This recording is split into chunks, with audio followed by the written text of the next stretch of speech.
Thank you very much indeed. Hello, I'm Alexander Armstrong, and a very warm welcome to Pointless, the quiz where knowing the obvious is actually a disadvantage. Let's meet today's players.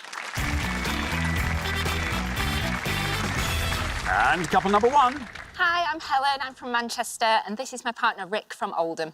Couple number two. Hi, I'm Mel, and this is my son Robin, and we're from Stanmore.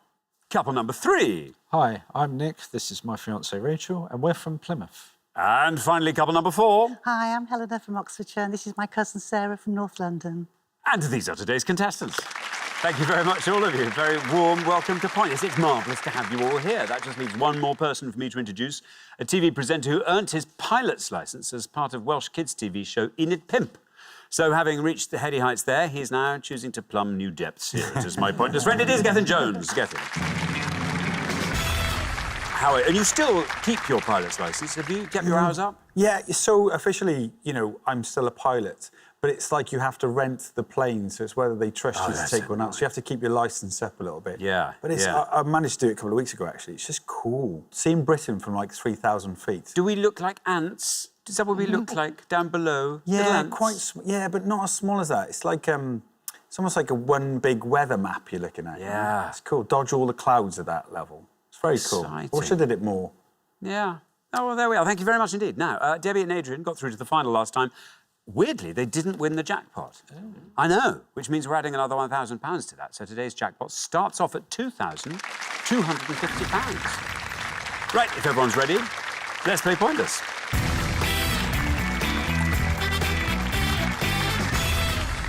Now, at the end of every round, it is my sorry duty to dismiss the pair with the highest score. If you don't wish to be that pair, just keep your scores as low as you possibly can. Very best of luck to everybody. Our first category today is dramatic television. Can you all decide in your pairs who's going to go first, who's going to go second? And whoever's going first, please step up to the podium. OK, and the question concerns the best TV dramas of all time. So, in June 2024, the Telegraph newspaper printed a list of what it dubbed the 50 best TV dramas of all time. On each pass, we'll give you 7 descriptions of some of these dramas, plus the year of its first broadcast and the initials of the title. Please give us your most obscure answers. Thank you very much indeed. So here is our first board of 7 clues to the best TV dramas of all time. And we have Colin Firth as Darcy memorably emerges from a lake in this adaptation of one of Jane Austen's novels, P.A.P. 1995. Idris Elba stars as Baltimore gangster Russell Stringer Bell, T.W. 2002. Adaptation of a Dickens novel with an ensemble cast that includes Gillian Anderson as Lady Dedlock, B.H. 2005.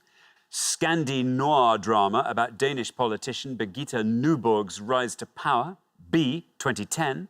Helen Mirren plays DCI Jane Tennyson in Linda LaPlante's police drama series, P.S. 1991. Hard-hitting play directed by Ken Loach about a young family's slide into poverty and homelessness, CCH 1966. And 12-part drama about consent and modern relationships, created, co-directed by and starring Michaela Cole, IMDY 2020. There we are. Rick, welcome to Pointless. Thank you. Terrific to have you here. Tell us all about yourself, Rick. Well, I used to be a mechanic. I now work in finance for NHS Property Services, so a bit of a change. Bit of a change. When did you make the change? I always wanted to be working finance, be an accountant, but I started fixing cars at the age of 9. My dad's a mechanic, he taught me well, so... Is your dad upset, though? You've left the mechanic bit behind. No, he's the one that's still covered in all sorts of mess with steam coming out of his ears. There we are. I mean, nice... I'm the fortunate one. Not to have to go via the tub of Swarfiga on your way home. This is very true, yeah. There's always that. Rick, what are you going to go for on our board? I think I may go for the Helen Mirren plays DCI Jane Tennyson. I believe that's Prime Suspect. Prime Suspect, says Rick. Should we see how many of our 100 said Prime Suspect? Prime Suspect is right. Down to 22. Off to a rollicking start. Brilliant series. Well, it would be, because it's on the list. A 1991 episode of Prime Suspect was the first TV acting credit for Ralph Fiennes. His character knows one of the victims and is interviewed by Tennyson as a suspect. Thank you very much indeed, Gethin. Now, Melanie, welcome back to Pointless. Good to have you at show 2. Thank you. Tell us a bit more about yourself, Melanie. Well, now I work as an invigilator in a secondary school doing A-levels and GCSEs. Wow. And I remember your sketch with Ben Miller. Yes. We don't get up to that. Really? I mean, you're not allowed to do anything, are you? No. You just have to pace around. Yes. 3 hours? Sometimes No, you how can't long? pace. How long are you in there for? Maximum, I'd say 2.5 hours. 2.5 hours. Wow. It's difficult. So what do you do? I mean, between you and me, what do you do? How do you keep your brain from going to sleep? We're very conscientious. You're vigilant, which of course very is part vigilant, of the job. and Yes. handing out pens and paper Yeah. and that kind of thing. OK. Yeah. There we are. Now, Melanie, what are you going to go for on the board here, Melanie? Right. I think I'll have to go for the Idris Elba, Baltimore gangster, and say it's The Wire. The Wire, says Melanie. Should we see how many of our 100 people said The Wire? The Wire is absolutely right. Well, 22 is the only score we have for Prime Suspect, and you pass it. Down to 16 for The Wire. Very well done indeed, Melanie. 16 score, but it's the first on the list, would you believe? The series was created by David Simon, who also wrote the book that inspired the series, Homicide, Life on the Street, which is 5th on this list. Well picked out. Thank you very much indeed. Rachel, welcome back to Pointless. Good to have you. Is this your 3rd show? It is. It is your 3rd show. It's your last chance to tell us more about your life in Plymouth. I don't just collect shoes, I collect Tiggers as well. Been a massive Tigger Tiggers. fan since I was about 14. How big is your ticket collection? Over 100. I've got more Tiggers than I've got shoes. So Rachel, there's an enormous amount of storage involved in these hobbies of yours. So what, yeah, long-suffering Nick. So what, how are the Tiggers arranged? there's a lot of them which are sort of like in the wardrobe because I haven't Yeah. got room for them. But then there's so much are dotted around the flat as well. There we are, thank you very much. Now, Rachel, what are you going to go for? There's one that I'm not sure on, but I'm going to go for it anyway. The Dickens novel. Is it Bleak House? Bleak House, says Rachel. Should we see how many of our 100 said Bleak House? Bleak House is right. 22 is our high score. 16 is our low. 21. There we are. 21 for Bleak House. Nick doesn't mind a risk on Pointless, does he? No, Rachel is doing the same. Well played. 28th on the list. The novel was first published in 19 monthly instalments. The TV adaptation consisted of a 1-hour opening episode, followed by 14 half-hour episodes. So the series played out in a similar way to how Dickens serialised it. Thank you very much indeed. Now, Helena, welcome to Pointless. Hi, thank It's you. great to have you here, Helena. Tell us all about yourself. I retired 2 years ago, having a career mostly in the luxury hotel business and more latterly working with incentive groups, sending prize winners and award winners over to lovely destinations overseas. Hang on, there's nothing wrong with either of those jobs. So the luxury hotel business. So were you working for a group of hotels, or were you Yes, based? mostly a group of hotels, both in the UK and overseas. Yes, mostly 5-star. And Well, you better make sure you go and visit them in your retirement. Keep yes, up. now I've got the contact. time not to go looking after Yeah. clients. I could go and enjoy myself on the Absolutely, yeah. beach. Got to Yes. keep these contacts. Helena, you're the last person to have this board. Would you like to fill in all our blanks? I'll try. The top one is Pride and Prejudice. I think the fourth one down is Borgen. I'm not sure if I've got that right. I don't know the bottom one, but I'm going to go for the second from the bottom and keep my fingers crossed and say, Kathy, come home. Kathy, come home. Well, it definitely fits. Let's see how many of our 100 people said Kathy, come home, surely. It is absolutely Kathy, come home. And look at that, down it goes to 17. Very well done indeed, Helena. Superb. You're not supposed to have favourites on Pointless, but based on your contact book, I'm just saying, hi, Helena. How you doing? Sorry. Kathy Come Home is right, 17. Third on the list, the homelessness charity Shelter in Crisis credit the programme with creating much of the support that helped establish their early work. Excellent stuff. Shall we fill in from the top? Yes, Helena, you said Pride and Prejudice for the top answer. You would have been right. With a score of 42, so you chose wisely with the one that you did know. The Scandi noir drama, that was Borgen, so maybe you didn't choose right, because that would have given you a score of 4. Just wasn't sure. And the 12-part drama down the bottom there. As I May Destroy You.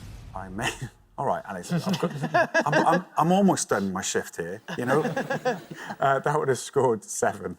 There, thank you very much. We are halfway through the round. Let's have a quick recap of those scores. 16, Melanie, very well done, the best score of the pass. Then we travel from there to 17, where we find Helena and Sarah, up to 21, where we find Nick and Rachel, on 22, Rick and Helen. It's very close indeed, but you happen to be the high scorers at the moment, Helen. So good luck with the next board. We're going to come back down the line now.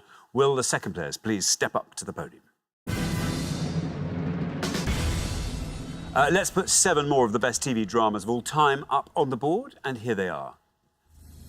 Follows a New Jersey mob boss played by James Gandolfini through sessions with a psychiatrist, T.S. 1999. Adaptation of Evelyn Waugh's novel with a cast that includes Jeremy Irons, Anthony Andrews and Diana Quick, B.R. 1981. Series noted for its surreal tone in which FBI agent Dale Cooper, played by Carl McLachlan, investigates the murder of a young woman in a small town, T.P. 1990. Drama charting 30 years in the lives of a group of Geordies with a cast that includes Christopher Eccleston and Gina McKee, OFITN, 1996. Noble houses, including the Starks, Lannisters and Targaryens, fight for control over the lands of Westeros, GOT 2011. A young woman named Cora attempts to break free from slavery in the Deep South, TUR 2021. And Brian Cox plays the Roy family patriarch and media corporation owner who struggles to pick someone to take over the reins, S 2018. There we are, Sarah. Welcome to Pointless. Great to have you with us. Introduce yourself. Tell us all about yourself.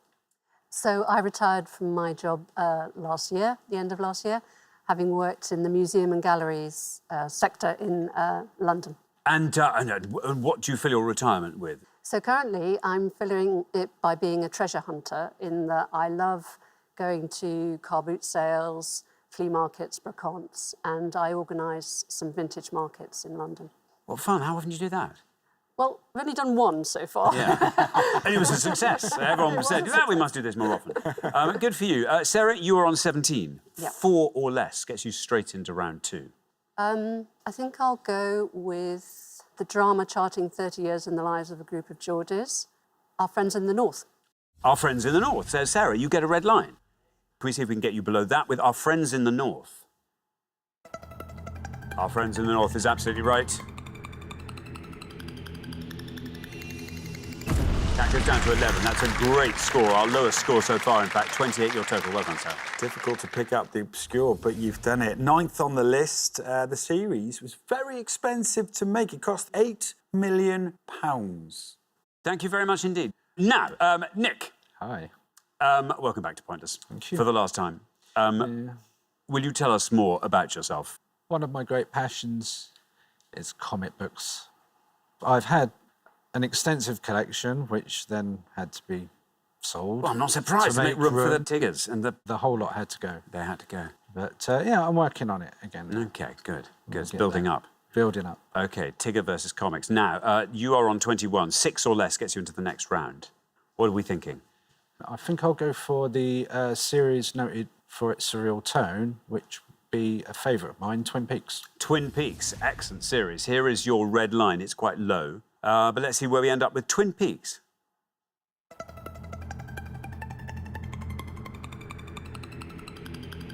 This is good, Nick. Down it goes to 19, taking your total up to a lovely round 40. Well done.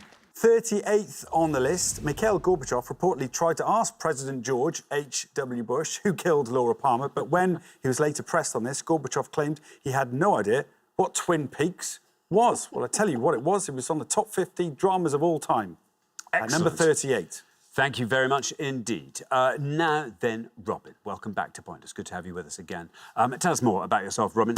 Well, in and amongst all my work and golfing, I'm also an avid drummer. Been doing that for about 10 years now, since I was a kid. You know, I started tapping in class and my parents thought that learning the drums would help with that, but it only made it worse. But it got better. The tapping got more rhythmic and generally tighter. Yeah. What sort of drumming do you like? Rock or jazz or...? Yeah, I do a bit of everything, to be honest. Mainly rock. I try to listen to music and figure out what's going on, and then I'll record drum covers and I'll edit them and post them online. Good for you. Robin, you're on 16. 23 or less gets you into the next round. What are you going to go for? I'm going to go for the last one. Brian Cox plays the Roy family patriarch and go with Succession. Succession, says Robin. Here is your red line. Can we get you below this red line with Succession? It's right. Just. Very well done, Robin. That scores 20, takes your total up to 36. You're in round 2. That's a good score. I bet your golf handicap is below that, to be fair, Robin, by the sounds of it. You play a lot. 18th on the list for Succession. The show used wealth consultants to give advice on the super-rich lifestyle. One thing they told the actors to do was when they get out of the helicopter is that they don't need to duck because the wealthy yes, of course. do it so often. Yes, they would know. They know what's going on. You don't have. You're not suddenly going to grow. No. Thank you very much indeed. Now, Helen, Hello. welcome to Pointless. You've been so patient, waiting all this time. Tell us all about yourself, Helen. I run a pet care business in Manchester, so I mostly walk dogs and look after lots of other little furries in between. Oh, that's so. These are what, rabbits and gerbils and things like that, or Gerbils, guinea pigs, chinchillas. I've also got 3 chinchillas of my own, a cat and a sausage dog. good. So you walk every day, maybe twice a day. I do 3 walks a day with my dogs. 3 walks a day. With Good up to stuff. 6 dogs in each group. Is there now a rule you can't have more than a certain number of dogs? Is that... You will find it's determined between local authority. There's Oh, I no see. national rules on Okay, it. But good. it's also determined by how many you're insured for as well. I see. Now, Helen, you're on 22. 17 or less is what we need to get you into round 2. Would you like to talk us through that board? I think the top one is The Sopranos. The Noble Houses is probably Game of Thrones. I'm not sure on the young woman named Cora, although it sounds familiar, so I think I might kick myself if it turned out to be something I did watch. But the one I'm going to go for is the adaptation of Evelyn Waugh's novel, which is Brideshead Revisited. Brideshead Revisited. Here is your red line, Helen. Let's see if we can get you below this red line with Brideshead Revisited. It's right. Very well done. Down to go to 15. Brilliant answer. Taking your total up to 37. Yeah, 4th on the list and the best score out of the ones that you knew. So well played. You talked through the boards brilliantly. You're right at the top there, The Sopranos. 2nd on the list for dramas, 22 there. And then The Noble Houses, it was indeed the Game of Thrones, which would have scored 40. That'd have been 39th on the list. And then the one you thought you might know and you might be kicking yourself on. It sounds like something I've watched. The Underground Railroad. Yeah, I think I have watched that. A score of 1, and on the list, it was 10th. Well done, well played. Thank you very much indeed, Gethin. That brings us to the end of our first round. And it means, oh, Nick and Rachel, this is an ignominious exit for such a glorious, pointless pair. You've been in head-to-head after head-to-head. This isn't the way it was meant to be at all. I'm going to have a word with the script consultants. This is quite wrong. Thank you so much for playing. You've been absolutely brilliant. And I'm sorry you're leaving so soon. Nick and Rachel, superb. But for the remaining 3 pairs, it's now time for round 2.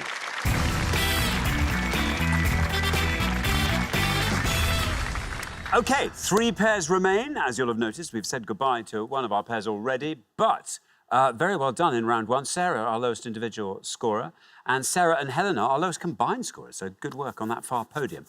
Best of luck to everybody. Our category for round 2 today is board games. Can you all decide in your pairs who's going to go first, who's going to go second?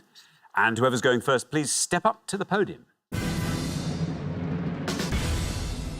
OK, let's find out what the question is. Here it comes. We gave 100 people 100 seconds to name as many spaces on the Monopoly board that contain any of the letters of the word dog as they could. Gethin. So, we are looking for the name of any space on which a playing piece can land on the classic London Monopoly board that contains at least one of the letters D, O, or G.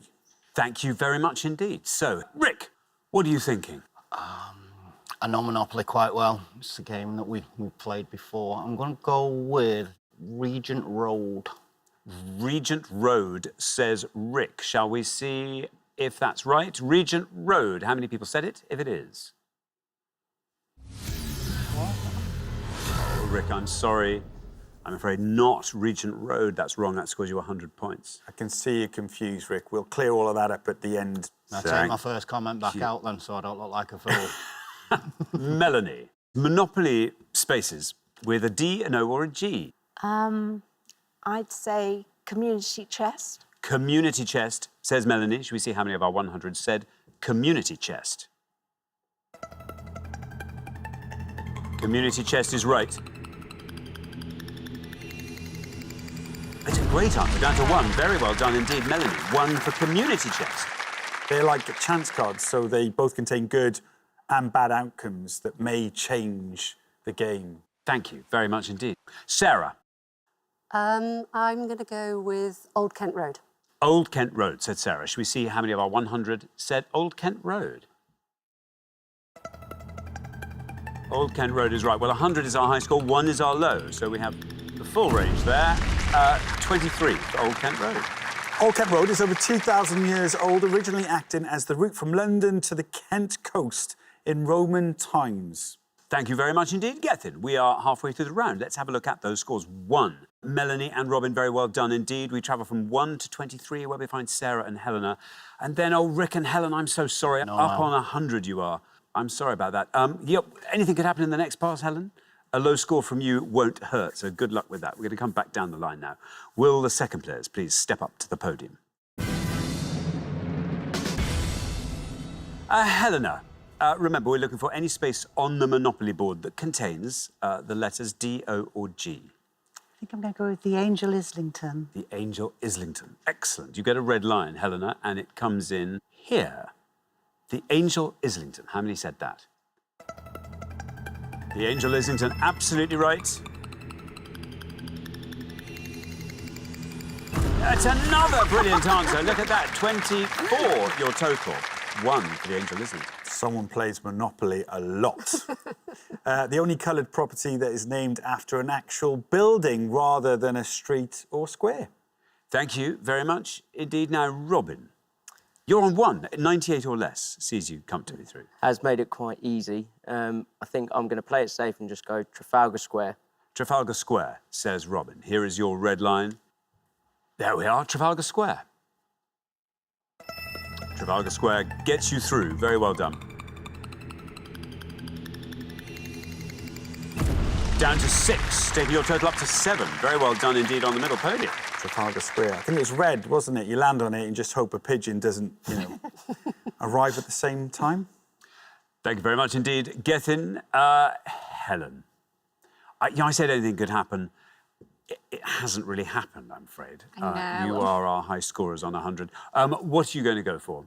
I can't decide between whether I want to go for a property or another square. I think since it doesn't matter anyway, I'm going to go for Go in the hope that people were so concentrating. Yeah, the Maybe hope they that forgot people were about Go. concentrating on properties so much they forgot that you can actually land on You Go. can land on Go. Yeah. There's no red line for you, as you are our high scorers. How many of our 100 said Go?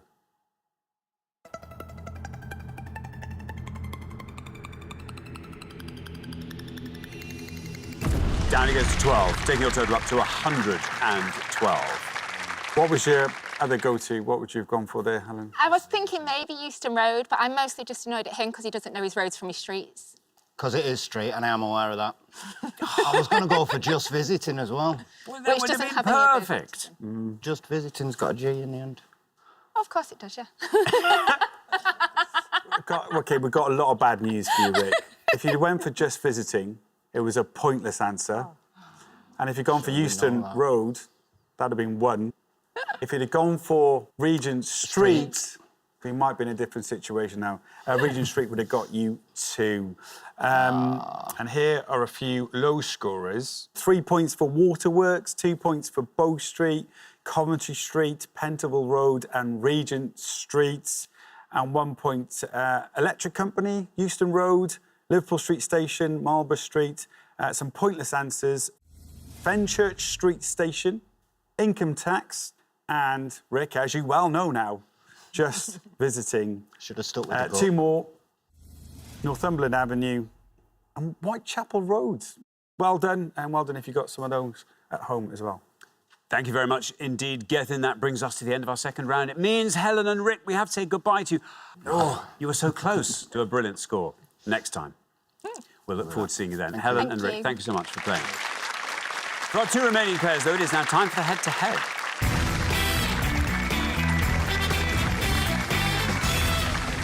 Well, huge congratulations, Robin and Melanie, Sarah and Helena. You're now one step closer to the final and a chance to play for our jackpot, which currently stands at £2,250. Now, before we even get into the head-to-head, we have a chance to throw some more money into that jackpot by seeing if we can find a couple of pointless answers. So here goes, just for fun. We gave 100 people 100 seconds to name as many Welsh beaches as they could. Gethin.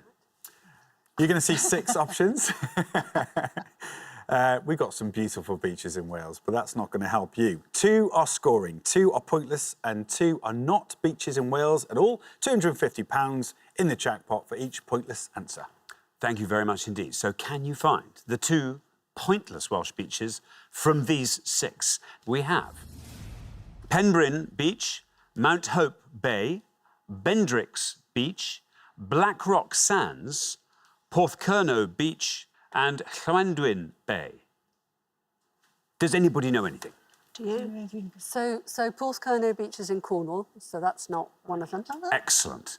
You'd think Penbryn Beach would be. OK.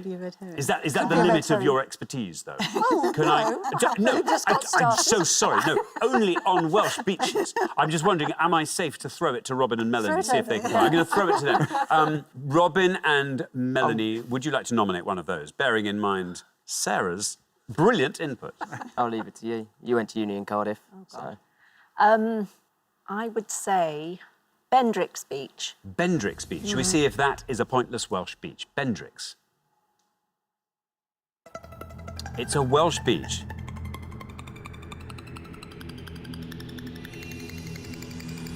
Very well done. Very well done indeed, Melanie. Now then, Sarah and Helena, what are you going to nominate? Blackrock Sands. Yeah. For no real reason, Blackrock Sands. OK, Blackrock Sands. Shall we see if that is a pointless Welsh beach? It's a Welsh beach. Wow.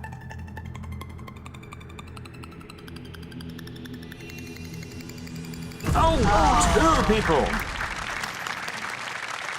Yeah. There we are. The right answer. Let's break it down then. If you went to Cardiff University, Melanie, you weren't far away, actually, from Bendrix Beach, because that's in Barry.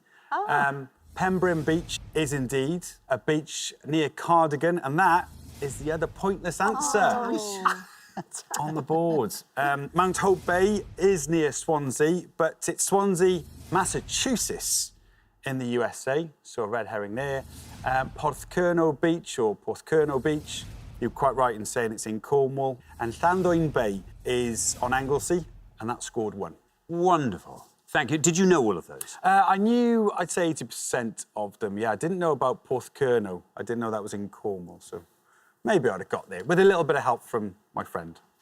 Well, you managed to find 1 pointless answer, which means we can add £250 to today's jackpot, so it now stands at an altogether better £2,500. Let's find out who'll be playing for that in the head-to-head.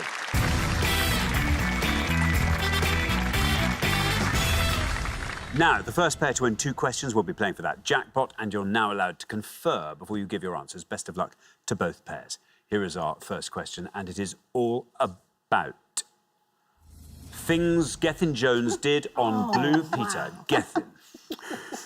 I apologise in advance for my art. We are going to show you 5 picture clues that I drew of activities that I took part in during my time presenting Blue Peter.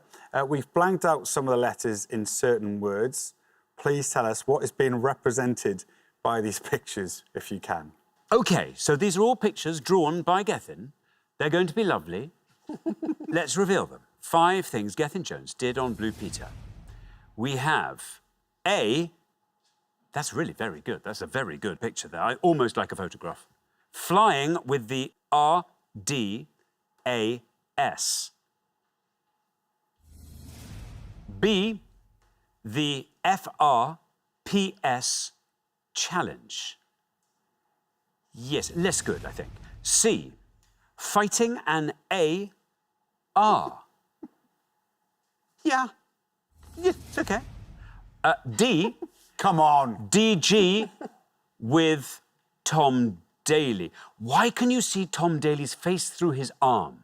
Gethin? That's good. Why can I see his face? Can you see my face through my arm? No. No, I can't. It's a fair point. E.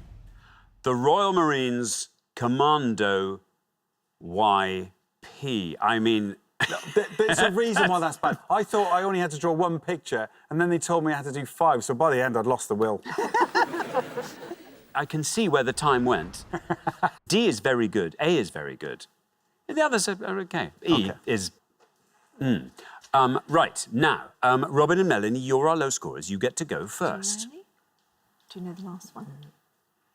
We'll go for C, fighting an alligator. Fighting an alligator. Fighting an alligator. Now, Sarah and Helena, can you talk us through the rest of that board? So A is flying with the red arrows. B is, I think it's the Four Peaks yeah. Challenge. D is diving with Tom Daly. E?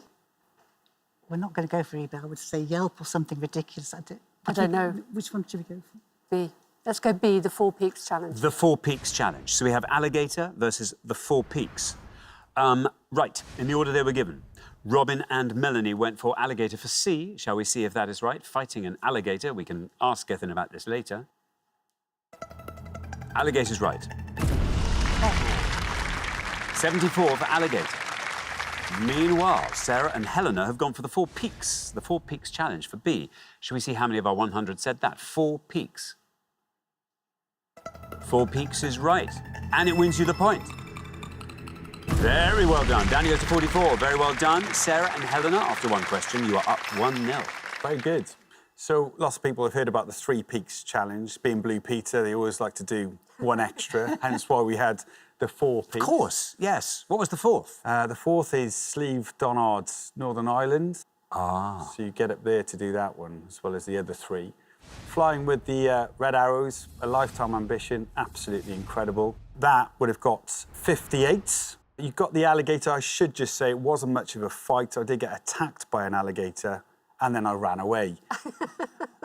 So there was no actual physical hand-to-hand, hand-to-paw contact No, with the... but there is a scar on my leg still from where I got head-butted by said alligator. That's a good story. It's a great story, isn't Yeah. it? Yeah. Very good. Diving with Tom Daly, that would have scored 88. I was terrible. He went on to better things. This... What is that? Is that not obvious what that is? No, It's I mean, when not remotely.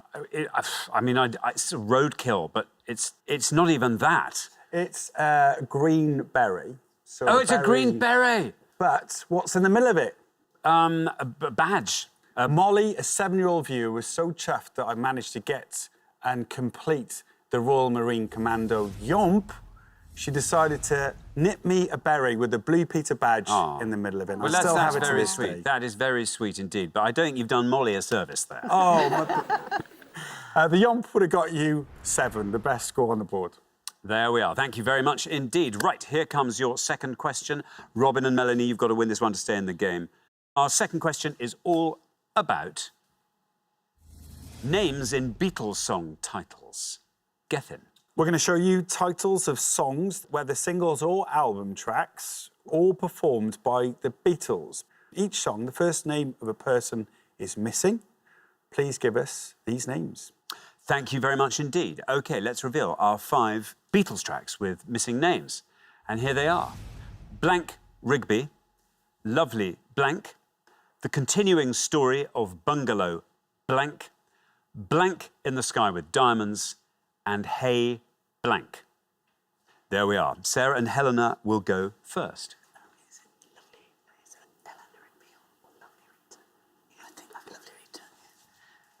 OK. We're going to go with Lovely Rita. Lovely Rita, say Sarah and Helena. Now then, Robin and Melanie, can you talk us through the board? Eleanor Rigby, Hey Jude. Lucy in the Sky with Diamonds, but should we take a punt on the continuing story? Whatever you want. The continuing story of Bungalow Bill. Bungalow Bill, say Robin and Melanie. In the order they were given, we have lovely Rita. Shall we see how many of our 100 people said Rita? Rita is absolutely right.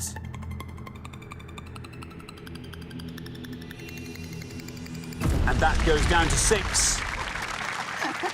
Meanwhile, Robin and Melanie have gone for the continuing story of Bungalow Bill. Shall we see how many of our 100 said Bill? Bungalow Bill is right. Oh, 23 for Bungalow Bill. I was thinking that was going to go lower. But that means very well done indeed, Sarah and Helena. After only 2 questions, you are through to the final 2-0. Melanie, Robin, you couldn't have done any more. Out of the ones that were left, you had the best score in 23. You mentioned the top one, Eleanor Rigby, that would have scored 57. Lucy in the Sky with Diamonds would have been 58. And Hey Jude, quite right, that would have scored 79. Obviously quite popular song. Thank you very much, Gethin. That brings us to the end of our head-to-head round. And Robin and Melanie means we have to say goodbye to you. You'll be back. Yep. Yes. We have one more show with you. Phew. In which case, we can take it to the final next time. But thank you so much for playing, Robin and Melanie. Thank you. For Sarah and Helena, though, it's now time for the Pointless Final. Well, huge congratulations, Sarah and Helena. You have fought off all the competition and you have won our coveted Pointless trophy.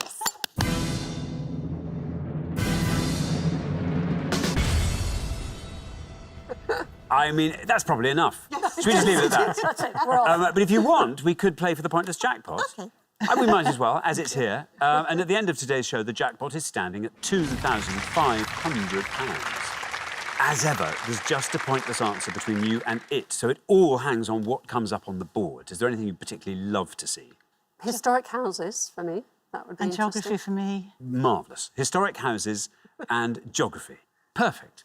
This is the stuff of Pointless. Let's see what today's selection looks like. We have Gilbert and Sullivan, the 2023 Netball World Cup. That was just a great little hoot of laughter there for Gilbert and Sullivan.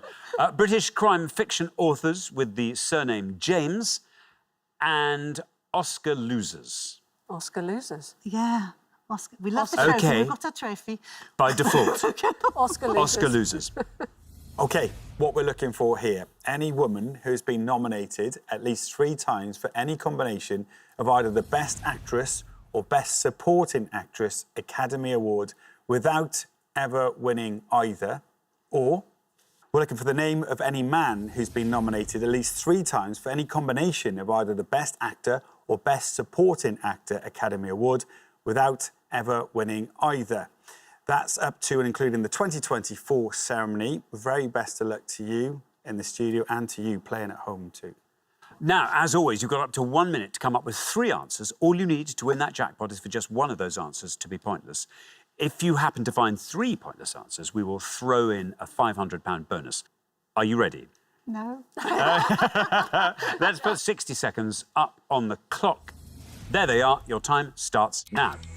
Well, I haven't got a clue. I haven't got a clue, no. What about Shirley MacLaine? Yes, good one. I don't know if she's won anything, but I could try her. Any British actresses that... any British actresses that you can think of, British actors. Been nominated. They've got to be nominated. Rita Tushingham. Does she... Julie Walters. No, she has won. She now, I won, think. hasn't she? Yeah. Probably not 28. Best actor. So Shirley MacLaine. And then we go that sort of, what about that era, sort of 40s, 50s? James Mason, would he be? Could try James Mason. And what about... 10 seconds left. God. Think of somebody... Michael Caine? No, he's won. OK, that is your time up. I'm so sorry. That minute's never really long enough. What can you give me? So we're going to go with Shirley MacLaine. Shirley MacLaine. And we're going to go with James Mason. James What about Mason. Shirley MacLaine's brother, what was he called?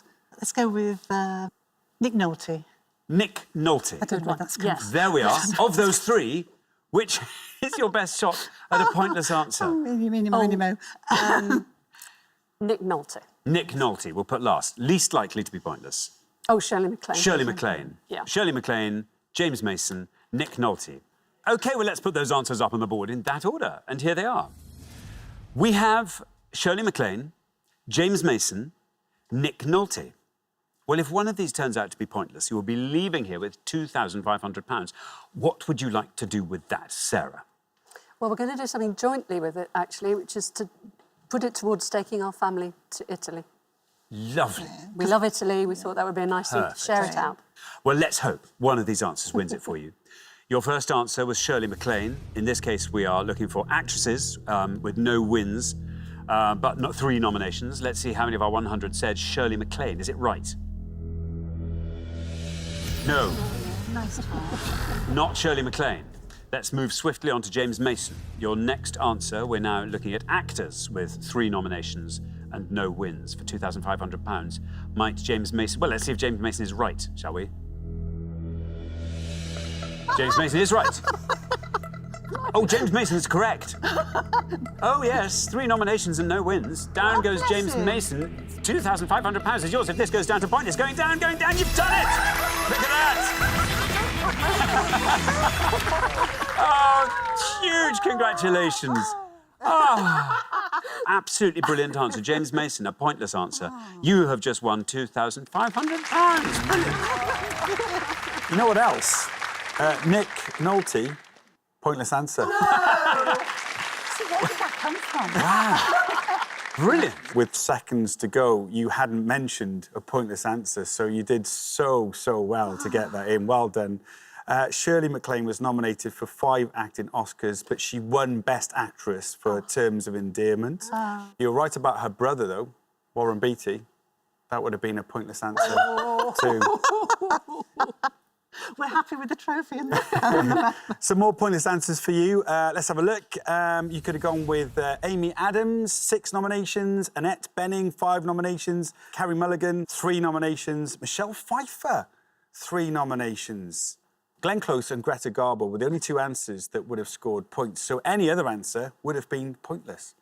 Moving on to actor or best supporting actor nominations. Here's some of the pointless answers. You could have had Albert Finney, Mark Ruffalo, 4 nominations, Richard Burton, 7 nominations, and Warren Beatty, as we mentioned, 4 nominations. And again, every correct answer was pointless apart from the following that all scored points. Tom Cruise, Bradley Cooper, Edward Norton, Johnny Depp, Matt Damon, Peter O'Toole, Ryan Gosling, and Willem Dafoe. Everyone else was pointless. Thanks so much, Gethin, and thanks once again to our brilliant winning players, Sarah and Helena, who take away today's jackpot of £2,500. Brilliant. Join us next time when we'll be putting more obscure knowledge to the test on Pointless. Meanwhile, it's goodbye from Gethin. Goodbye. And it's goodbye from me. Goodbye.